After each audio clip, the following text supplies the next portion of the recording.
this is one of my favorite cards of all time, and I'm super happy to have this in a 10 and also to have graded myself.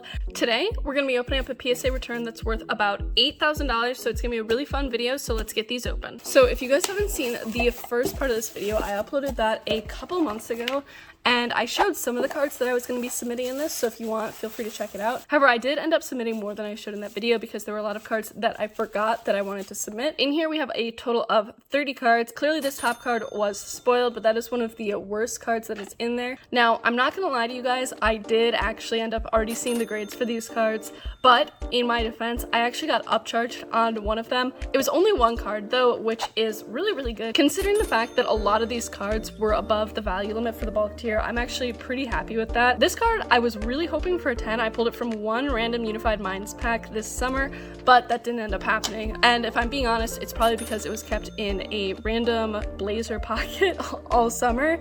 But I have a lot of Entei cards in here as well because, as you guys know, that is one of my favorite Pokemon, and we're doing pretty well. So we have a 10. This is going to be our first 10, and this is the Sylveon V from Evolving Skies.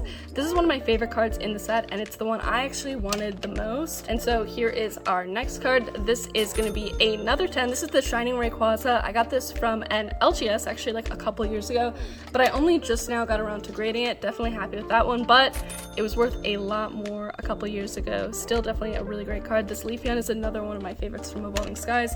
I think those two are probably my two favorite cards from Evolving Skies. Then we have some WotC Hollows. This is going to be our first edition one, but definitely not our last, and we have some much cooler ones coming actually. So this was a really random submission with a lot of different things. I'm actually really happy that this got a 9. I was expecting an 8.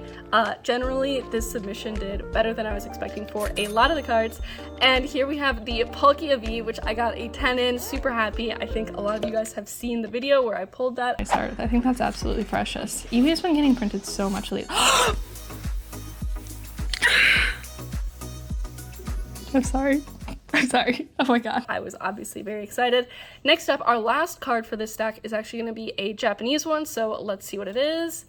It's going to be a play promo. So this is the Celebi play promo, and I got this from Japan. It got an 8, which definitely isn't bad considering the price I paid for it, but let's go on to the next stack. This next stack is definitely more full, so let's get right into it. Unsurprisingly, we have the other play promo that I submitted. I only submitted the Mew and the Celebi. I actually traded away some other ones at a convention I went to recently, but this is the one I really wanted, so I'm pretty happy with an 8 considering the prices that I paid for all the cards. Now, this is one of the big wins for me. I got this card along with some other ones also from Japan, and I paid $100, and I got this, I got the Raikou full art, and then I got the Entei and the Raikou non-full arts, all from Dark Rush, which is the Japanese equivalent of Dark Explorers, if you didn't know. But this is one of my favorite cards of all time, and I'm super happy to have this in a 10 and also to have graded myself. I also ended up saving probably about $300, which was really awesome. The Raikou, I only got a 9, but it's definitely not as important to me as the Entei, so I'm super stoked that I was able to get the Entei in a 10. Next up, we have another WotC Hollow. This one got an 8. However, I bought this from an LGS, and they were selling it for a moderately played price. Granted, it was a bit high for moderately played, but I definitely had a feeling that it was in slightly better condition than that, and if you didn't know, an 8 is considered near mint to mint, so this one ended up working out quite well for me as well. So next up, we have another of the Unified Minds. I submitted this one because I was submitting the Rainbow one, and I really like both of these cards. I was hoping this one would also get a 10, but it did end up getting a 9, which is slightly disappointing, but they can't all be winners. Here's a great example of another card that was disappointing. This one also only got a 9. Also, I'm realizing why this got a 9. This corner right here is definitely messed up, if you can see, but honestly, it's okay. That's not that important of a card. This one also ended up getting a 9. Let's see why this one got a 9. So it looks like the centering is okay. It's not amazing. Oh, the back is not very good. And again, these have those kind of sharp corners, which happened a lot with those promos just because the print quality wasn't super good. Here, we actually have a 10, which is really, really awesome. So this card has come down so much in price. I think even in a 10, this card might be under $200 right now, but this is the Shiny Charizard V from Champion's Path, which was a big hitter, and that's also the ETB that is right there. I actually really like this card. I don't like a lot of Charizard cards, but this one I think is actually pretty okay. So this is one of those cards that I didn't show that I was submitting. Not surprised with this grade whatsoever. Look at the upper corner here, and if you look at the back, you can see that the card is just not in good condition whatsoever.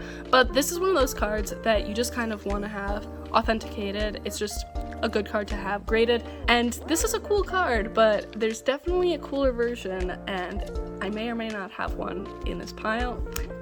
And it may or may not be the next card. So this is a first edition Shining Charizard. It got a 1, and I think pretty much anyone can tell exactly why this got a 1, even from a distance. Just to compare, no, I didn't turn the saturation down. It is just totally washed out. It got bleached by the sun, but it's a 1, which is really, really cool. This card's actually only a pop 11, and this is one of those ones that's just kind of a fun, weird flex. Obviously, it has a lot of other flaws aside from just the whitening. Definitely wanted to get this one graded, both because it's a more expensive card, and also it is faded to the point where someone might actually think that this was just a fake, but obviously it is not. PSA graded it, and really happy to have this one. This is definitely one of the more expensive cards in the submission, and this did not get upcharged. This card is probably worth somewhere between $750 and $1,500. It really is hard to price because there are no comps, but it was so awesome to get that graded. I knew it was gonna get a 1. I'm just glad it didn't get a 2, just because that's just not as funny. So really happy with that. And again, I think this just goes to show the bulk tier is really the way to go, because you save so much money, because they don't upcharge you that often, unless it's really egregious. I'll show you the card that did get upcharged in here, but here we have the Raikou EX non-full art, also in a 9, but you know, I am, again, okay with this because I got full art in a 10, and also we have a Mew EX here. I got this at Denver Collecticon as well. I think I paid around $100 in trade value for this card. I didn't pay cash. Definitely worth it because this is also one of my favorite cards. This submission was a lot of cards that I really just enjoy. There is a nice swirl right by Mew's tail, if you can see. It's a really, really pretty card, and I think I can see why this got an 8. The centering on the front is pretty good, but I feel like back in this era centering was just generally better. The back centering is not quite as good. Obviously there are some dings like this upper right corner here, and you've got a little bit more whitening in the lower left here. The other two corners are okay, but not perfect either. So an 8 is about what I was expecting for that, and hence why I paid about $100 in trade value, maybe around 80 actually. Here we have another thing I'm very excited for. I didn't want to say that I got a 10 in this before I showed the card, because I'm just so happy to have this and the full art in a 10. So that purchase, which was from Bai, was like a total win, because again, it was $100 for all the cards, plus 15 to grade every single one, so 160 around in total. But in terms of the value of all the cards I got, it was probably closer to $700, so definitely a really, really good purchase, and just goes to show that hunting around is really, really worth it. Next up, we have this PSA 7 first edition Entei. This one is one I think I just got off of eBay like quite a while ago, but I just wanted to have it graded because I was afraid I was going to mess it up even more. I already have this card in an 8, and I'm planning on buying a 9, but obviously as an Entei collector, this is one of the quintessential cards for the collection. But as I said, I have it in a higher grade, so I can hopefully sell it to someone or trade it to someone who will value it more than I will and just will enjoy it more than I do. Next up, we have another first edition holo. We actually have a lot of first edition holos in this submission, which also got a 9. Very, very happy about this. This one has also a very pretty swirl right here.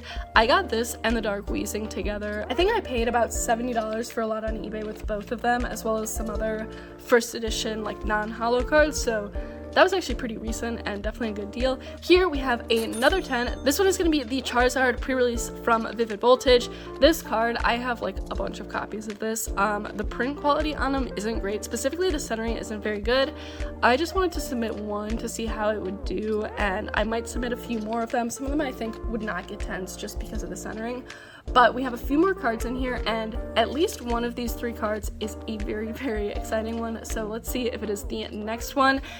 And it is. So here we have a Poncho Pikachu. This one is the Rayquaza Full Art Poncho Pikachu, not the shiny one. I had that one, but I sold it to a friend, and this one actually also is going to a friend, so I'm super excited to give this to them. So this card is already sold, but a really cool one, and this is another one that I bought directly from Japan. You can get these for much better prices overseas, I would say. You can't really get them graded, and if you do, they're going to be overpriced if you buy them directly from Japan.